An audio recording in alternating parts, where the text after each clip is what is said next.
The Tale of Tom Kitten by Beatrix Potter.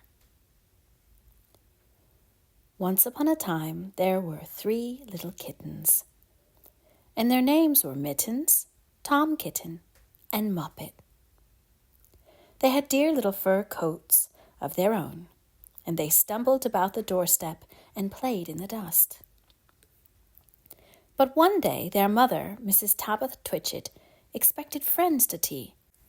So she fetched the kittens indoors to wash and dress them before the fine company arrived. First, she scrubbed their faces. This one is Moppet. Then she brushed their fur. This one is Mittens. Then she combed their tails and whiskers. This is Tom Kitten. Tom was very naughty, and he scratched.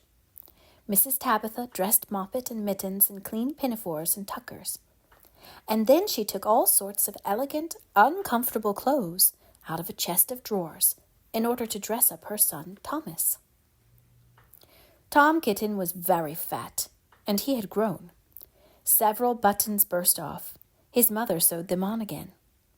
When the 3 kittens were ready, Mrs. Tabitha unwisely turned them out into the garden to be out of the way while she made hot buttered toast.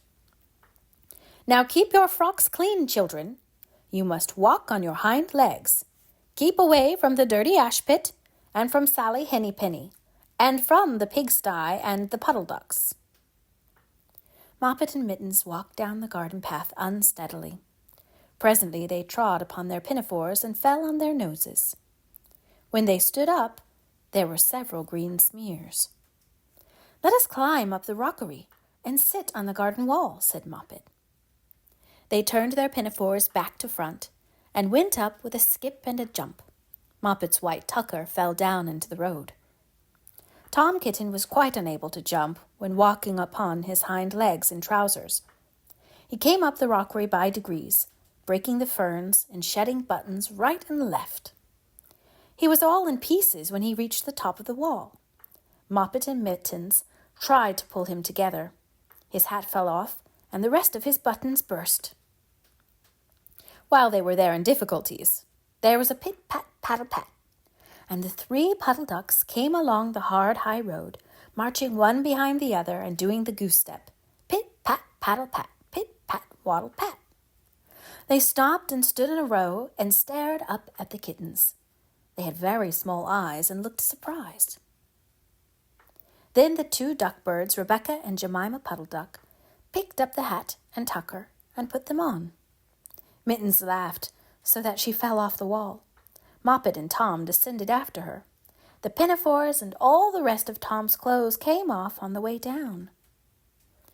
"Come, Mr. Drake Puddle Duck," said Moppet. "Come and help us to dress him. Come and button up Tom." Mr. Drake Puddle Duck advanced in a slow, sideways manner and picked up the various articles. But he put them on himself. They fitted him even worse than Tom Kitten. "It's a very fine morning," said Mr. Drake Puddle Duck. And he and Jemima and Rebecca Puddle Duck set off up the road, keeping step. Pit-pat, paddle-pat, pit-pat, waddle-pat. Then Tabitha Twitchit came down the garden and found her kittens on the wall with no clothes on. She pulled them off the wall, smacked them, and took them back to the house. "My friends will arrive in a minute, and you are not fit to be seen. I am affronted," said Mrs. Tabitha Twitchit. She sent them upstairs, and I am sorry to say she told her friends that they were in bed with the measles, which was not true. Quite the contrary. They were not in bed, not in the least. Somehow, there were very extraordinary noises overhead, which disturbed the dignity and repose of the tea party. And I think that some day I shall have to make another larger book to tell you more about Tom Kitten. As for the puddle ducks, they went into a pond. The clothes all came off directly, because there were no buttons.